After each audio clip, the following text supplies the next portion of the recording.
안녕하세요. 책 읽어주는 에젤 강미경입니다.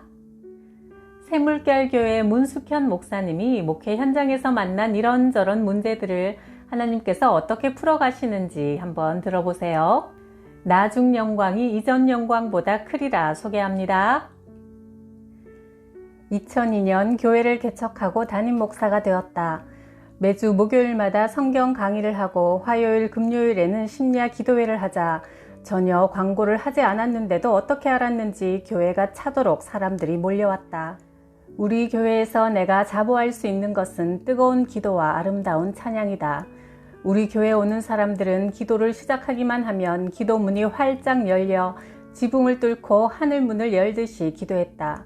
기도의 불이 활활 타올랐다. 그것이 소문나자 사람들이 몰려왔고 헌금이 쏟아져 들어왔다. 헌금을 계수하다 보면 봉투가 찢어지고 터지게 은행에서 막 찾은 신권 지폐로 꽉꽉 차 있었다.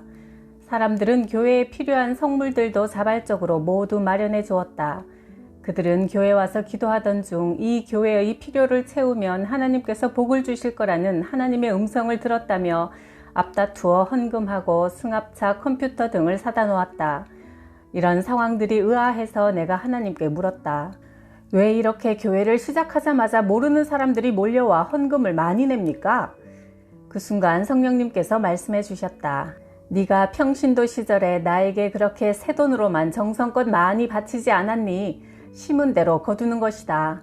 승합차도 악기도 네가 전에 교회에 헌납한 것들보다 더 좋은 것으로 너에게 갚아주는 거란다. 그때 우리는 일주일에 5번씩 교회에 모여 얼마나 행복했는지 모른다. 모두들 집회가 끝나도 집에 돌아갈 생각을 하지 않고 또 모여 앉아 새벽 3시까지 기도하다가 그대로 새벽 예배를 드리는 날도 허다했다. 그렇게 모여 열심히 기도하다 보니 은사들을 받기 시작했는데 환상을 보고 예언을 하며 병든 자를 고치고 물질의 복도 받으면서 기쁨이 넘쳤다. 암이 나았고 백혈병 환자도 2사람이나 나았으며 온갖 질병과 문제가 해결되었다. 정말 하늘문이 열리고 복이 쏟아져 내렸다.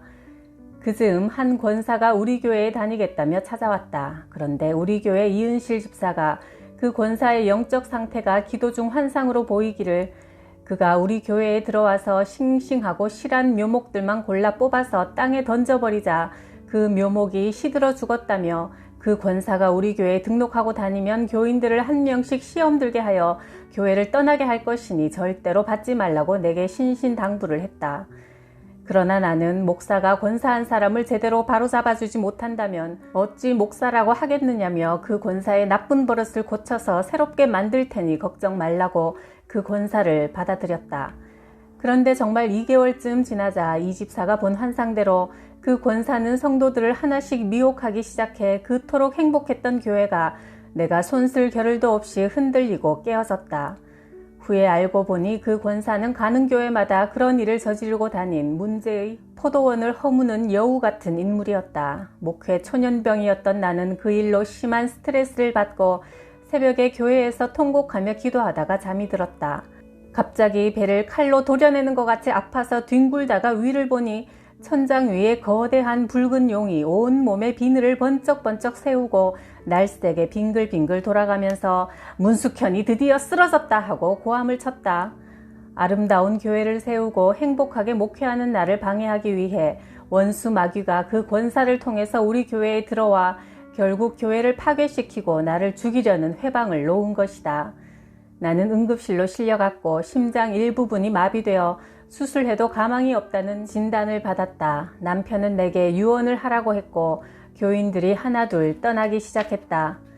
나는 그 후 하나님 은혜로 완치되었고 이전보다 더욱 강하고 담대하게 되었지만 나는 이 일을 통해 지식으로만 알고 있던 용, 사탄 마귀가 실제로 존재하며 우리 삶 속에 나타나 고통을 주고 악을 행하며 결국 죽이려 한다는 사실을 생생히 체험하게 되었다. 나는 교회를 개척할 당시 이렇게 기도드렸다.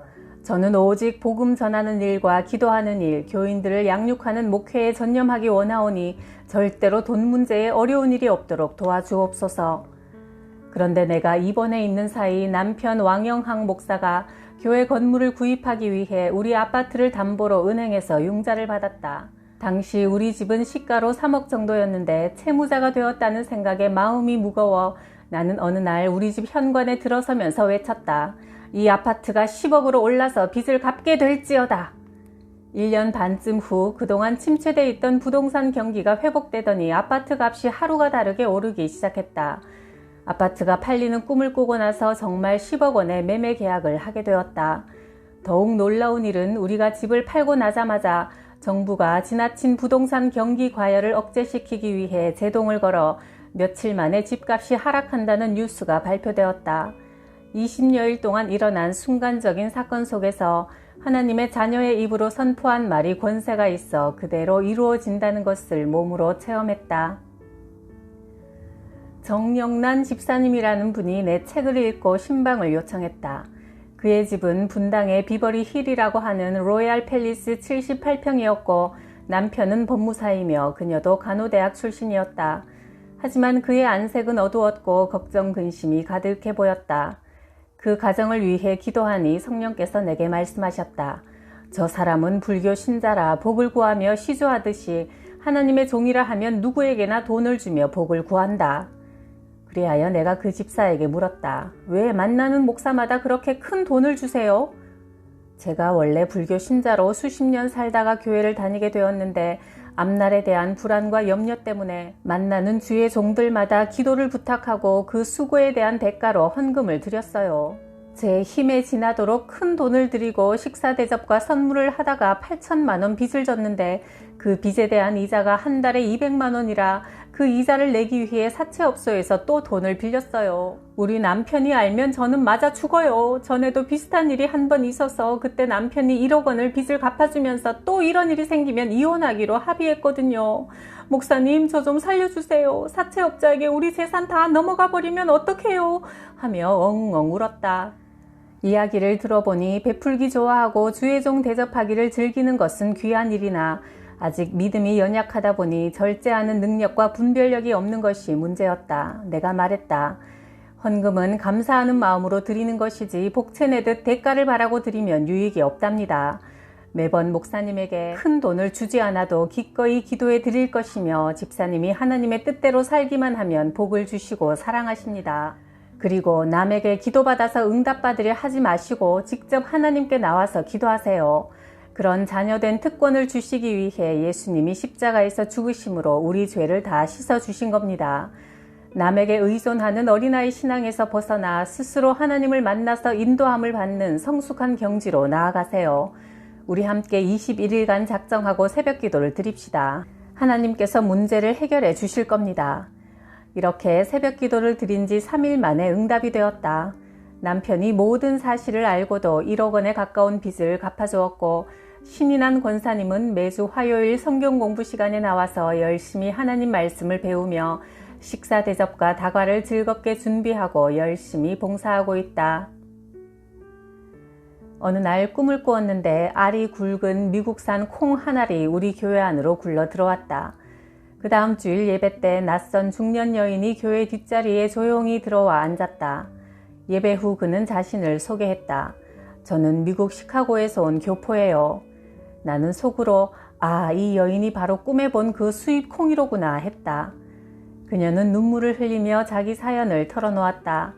저는 20대 미국으로 건너가서 흑인촌에 들어가 1센트짜리 물건부터 팔기 시작해 100억 원대의 돈을 벌었어요. 남편과 함께 교회에 다니며 성전 건축도 열심히 했는데 내가 하나님같이 믿고 섬기던 목사에게 큰 실망을 하고 그때부터 시험에 들어 교회를 떠나게 되었습니다. 그저 사업에만 열중했고 그렇게 모은 돈으로 한국에 와서 전국 방방곡곡에 수많은 부동산을 매입했어요. 그런데 한국 실정을 잘 모르는 순진한 남편이 큰 사기를 당해서 지금은 그 많던 재산이 모두 사라져버렸고 그 잃은 재산에 대한 애착과 고통으로 탈진한 상태입니다.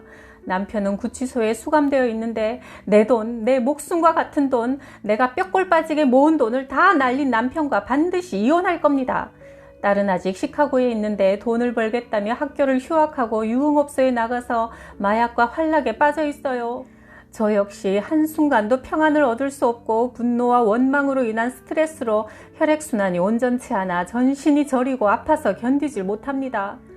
그의 말을 듣고 보니 그는 지금 단 한 가지도 세상에 대하여는 소망이 없는 상태였다. 설령 목사에게 시험을 당했더라도 하나님만은 결코 떠나지 말고 다시 좋은 교회를 찾아 빨리 정착해야 했건만, 그리고 그 많은 돈을 하늘에 쌓았더라면 복이 쏟아졌을 터인데 어찌하여 미국에 사는 사람이 한국에다 재물을 쌓아서 좀 먹고 도둑맞게 되었는지 참 안타깝고 측은했다. 그녀는 다음 날부터 매일 밤마다 교회에 나와서 나와 함께 기도하기 시작했다. 내가 그녀의 머리에 안수하고 손과 발, 온 몸을 주물러주며 기도하니 그녀가 말했다. 마음이 아파서 가슴은 터질 것 같고 뼈 마디마디가 쑤시고 아팠는데 목사님이 만져주시니 온 몸에 뼈가 녹아내리는 것 같이 시원하고 살 것 같아요. 그렇게 몇 달이 지나자 어두웠던 안색이 밝아지고 세상 근심 걱정 다 짊어진 것 같던 표정이 변했으며 눈물 대신 미소를 띠고 울음 대신 찬송을 부르기 시작했다. 그녀는 성량이 풍부하고 목소리가 아름다워 주일마다 특송을 했고 우리는 은혜를 받았다. 그동안 형제들에게도 빌려준 돈을 받지 못해 불화하며 왕래 없이 살았지만 큰 돈을 탕감해주면서 형제와 화목을 도모했고 구치소에 있던 남편도 나와서 화해했다. 하나님께서 그 가정의 문제들을 하나하나 풀어가시자 그녀는 이렇게 고백했다. 그동안 많은 재물을 하나님께 받았으나 11조, 감사헌금, 건축헌금, 선교헌금 하는 것은 아까워서 하나님께 드리는 데는 인색했더니 남에게 어찌나 사기를 많이 당했는지 결국 남은 게 없네요. 지금 그녀는 찬양 사역자로 음반도 내고 하나님께 영광을 돌리며 살고 있다. 절친한 목사님이 기도 부탁을 해왔다. 제 딸이 선교원에서 교사로 일하는데 섬김의 은사와 교육의 은사가 있어 특히 지체 장애 아들을 유난히 사랑하고 잘 지도해 왔습니다. 그런데 주변 사람들의 시기와 질투로 장애아를 학대했다는 소문을 퍼뜨리고 시청에까지 고발하여 억울하게 징계의 대상이 되고 말았습니다. 관청에 직접 찾아가 호소하고 해명하고 진정서를 내어도 수개월이 지나도 문제가 해결되지 않아 이제 딸은 이 업계에서 다시는 일을 할 수 없게 되고 말았습니다. 내가 말했다. 시청이나 사람들을 더 이상 찾아다니지 말고 누가복음 18장에서 과부가 불의한 재판장을 찾아가 귀찮을 정도로 졸라댔을 때 해결을 보았듯이 하나님께 전심으로 매달려 기도하면 하나님께서 문제를 해결해 주실 겁니다. 그 가족은 함께 금식하며 합심기도하면서 아무것도 더 이상 찾아가지 않고 도와달라고 그 누구에게도 호소하지 않고 하나님께만 부르짖었다. 그랬더니 20일 만에 응답해 주셔서 그 분야에서 가장 크고 좋은 기관에 부임하게 되었다. 마귀가 공중권세를 잡고 있는 이 세상에서는 오명, 누명, 시기 질투를 온전히 벗어나서 살 수가 없지만 하나님의 사람들은 기도로 승리할 수 있다. 어느 날 혐오스럽고 부끄럽고 징그러운 꿈을 꾸었다. 내가 큰 뱀에게 무릎을 꿇고 절을 하며 네 아버지여 나는 아버지를 존경합니다 하는 게 아닌가. 나는 소스라치도록 놀라 잠에서 깨어났다. 징그럽고 불쾌하고 짜증이 나서 내가 왜 그런 꿈을 꾸었는지 생각해 보았으나 도무지 해석할 수가 없었다. 무조건 이렇게 기도했다. 하나님 용서해 주세요. 예수 그리스도의 피로 저의 꿈속까지 깨끗하게 씻어주세요. 간절하게 기도드리자 성령님께서 생각나시게 하는 사건이 있었다. 일주일 전 며느리가 말했다. 제가 캐나다에 사는 교포를 만났는데 캐나다가 얼마나 좋은지, 사회복지가 얼마나 잘 되어 있는지 그곳에 이민 가면 너무 좋다고 하더라고요. 우리도 캐나다에 가서 살면 좋겠어요. 그 말을 듣고 나는 즉시 그곳에 갈 수 있는 길을 알아보라고 아이들에게 시켰다. 집을 팔아서 그 돈을 가지고 그곳에 가면 힘들게 목회하지 않아도 되고 자연이 아름답고 문화적 정치적으로 안정된 나라에서 노후에 안락하게 살면서 손자들의 교육 문제도 해결되고 모든 것이 행복할 것만 같아 빨리 캐나다로 이민 가고 싶은 생각에 꿈에 부풀어 행복하기까지 했다. 무엇보다 어려운 개척교회에서 목회하느라 받는 스트레스도 없고 아주 행복할 것만 같았다.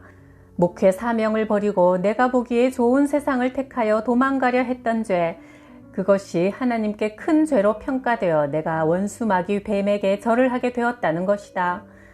복음 전하는 사명보다 육체의 편안함을 생각하여 세상을 사랑하는 것이 우상이었다.